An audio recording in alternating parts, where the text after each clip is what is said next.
All right, let's dive into the U.S. Army's Leadership Factory. Today, we're breaking down Field Manual 622, Developing Leaders. And trust me, this isn't just some boring old book. It's the actual blueprint for how the Army forges the leaders who win on the modern battlefield. So, picture this. You've got a battalion dropped into some chaotic, unpredictable war zone. The mission brief you got this morning? Totally useless. The plan is completely out the window. So what's the one thing, the single factor that's going to decide if they succeed or fail? Now, you might think it's all about firepower, right? Just bring in bigger guns, more bombs. But in a complex fight, you can't just blast your way out of every problem. It's not that simple.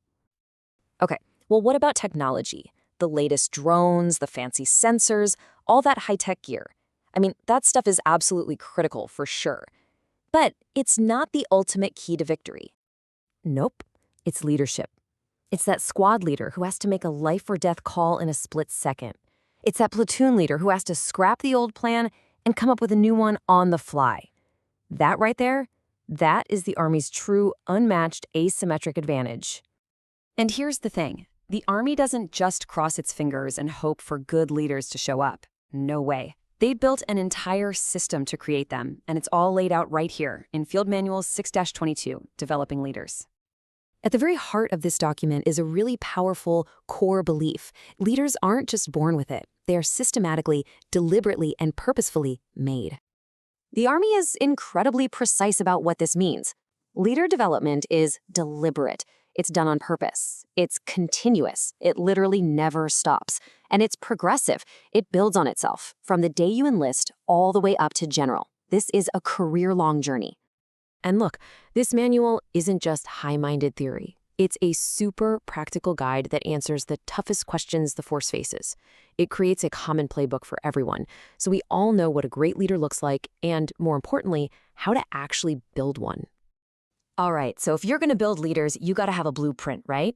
You need to know what you're aiming for. So what exactly does right look like to the Army? Well, the answer is something called the Army Leadership Requirements Model, or ALRM for short. And this right here is the foundation for everything else. It defines what every leader needs to be, know, and do, whether you're a brand new corporal or a four-star general. The real power of this model is just how simple and elegant it is. It's broken into two main parts. On one side, you have attributes. That's what a leader is and knows. We're talking about their character, their presence, their intellect. Then on the other side, you've got competencies. That's what a leader does. They lead, they develop others, and they achieve results. Be, know, and do.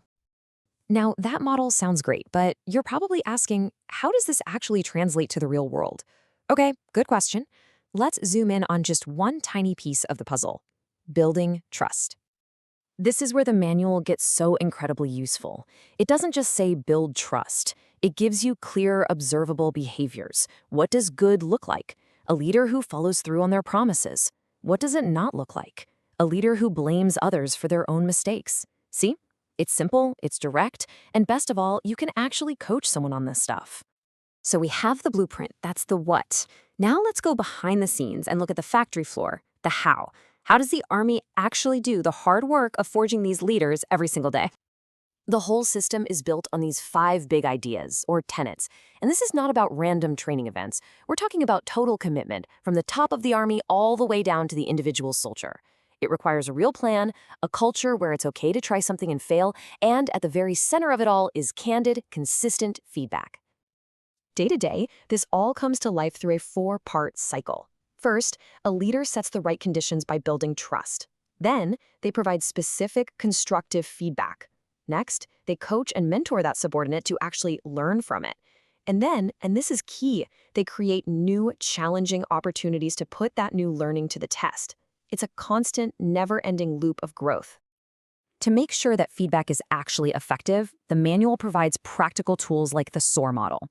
Now, this is a framework that forces a leader to be really precise. You describe the situation, the specific observation of what happened, you associate it back to that leadership model we talked about, and then you reinforce what went right and recommend improvements. This is what turns vague feedback like, "You need to be a better communicator," into something a person can actually work on.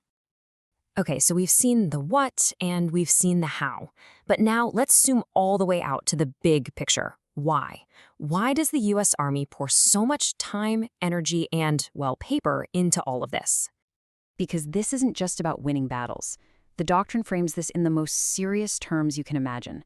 Developing leaders is a moral obligation that we owe to every single soldier we lead. And beyond that, it's a national security imperative. The responsibility is crystal clear, and it's threefold. Every leader has to constantly work on developing themselves. They have to be committed to developing their subordinates, and they have a duty to improve the entire profession of arms for the next generation. It's not optional. And that brings us right back to where we started. In a world where our adversaries can often match our technology or our numbers, the one place the Army is determined to keep an edge is in the quality of its people, specifically its leaders. The ability to outthink, outadapt, and outlead any opponent, that's the ultimate weapon. Which really leaves us with a critical question for the future, doesn't it? As technology like AI and autonomous systems get more and more advanced, does that adaptable, ethical human leader become less important? Or maybe, just maybe, more important than ever? Is human leadership our most enduring, our most powerful strategic weapon? It's definitely something to think about.